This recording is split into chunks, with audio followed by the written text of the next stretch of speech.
అమరవీరుల సంస్మరణ వారోత్సవాలలో భాగంగా పట్టణ కేంద్రంలోని ఎన్జీ కళాశాల నుండి నల్గొండ జిల్లా ఎస్పీ సైకిల్ ర్యాలీ ప్రారంభించి ర్యాలీలో పాల్గొని రామగిరి మీదుగా క్లాక్ టవర్ వరకు పోలీస్ సిబ్బంది, పట్టణ యువకులు, విద్యార్థులతో కలిసి అమరవీరుల త్యాగాలను గుర్తు చేసుకుంటూ ర్యాలీ నిర్వహించడం జరిగింది. ఈ సందర్భంగా నల్గొండ జిల్లా ఎస్పీ మాట్లాడుతూ పోలీస్ విధి నిర్వహణలో అమరులైన అమరవీరుల త్యాగాలు గుర్తు చేసుకుంటున్నామన్నారు. అమరవీరుల సంస్మరణ వారోత్సవాలలో భాగంగా పట్టణ కేంద్రంలోని ఎన్జీ కళాశాల నుండి నల్గొండ జిల్లా ఎస్పీ సైకిల్ ర్యాలీ ప్రారంభించి ర్యాలీలో పాల్గొని రామగిరి మీదుగా క్లాక్ టవర్ వరకు పోలీస్ సిబ్బంది, పట్టణ యువకులు, విద్యార్థులతో కలిసి అమరవీరుల త్యాగాలను గుర్తు చేసుకుంటూ ర్యాలీ నిర్వహించడం జరిగింది.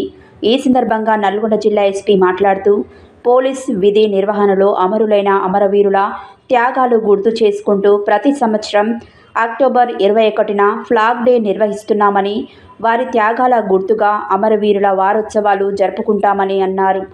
దీనిలో భాగంగా ఈరోజు పట్టణ కేంద్రంలో పోలీస్ అమరవీరుల త్యాగాలను గుర్తు చేసుకుంటూ సైకిల్ ర్యాలీ నిర్వహించడం జరిగిందన్నారు. శాంతి భద్రతల పరిరక్షణలో, విధి నిర్వహణలో ప్రాణాలను సైతం లెక్క చేయకుండా అమరులైన వారి ఆత్మ శాంతి కలగాలన్నారు.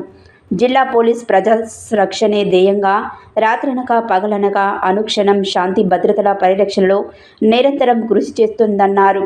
ఈ కార్యక్రమంలో additional SP Ramesh, Nalgonda DSP Sivaramreddy, AR DSP Srinivasulu, సిఐలు రాఘవరావు, రాజశేఖర్ రెడ్డి, మహాలక్ష్మయ్య, శ్రీను నాయక్, ఆర్ఐలు సంతోష్, శ్రీను, సూరప్ప నాయుడు, హరిబాబు, ఎస్ఐలు సైదులు, శంకర్, గోపాలరావు, వీరబాబు, శ్రావణి మరియు పోలీస్ సిబ్బంది తదితరులు పాల్గొన్నారు.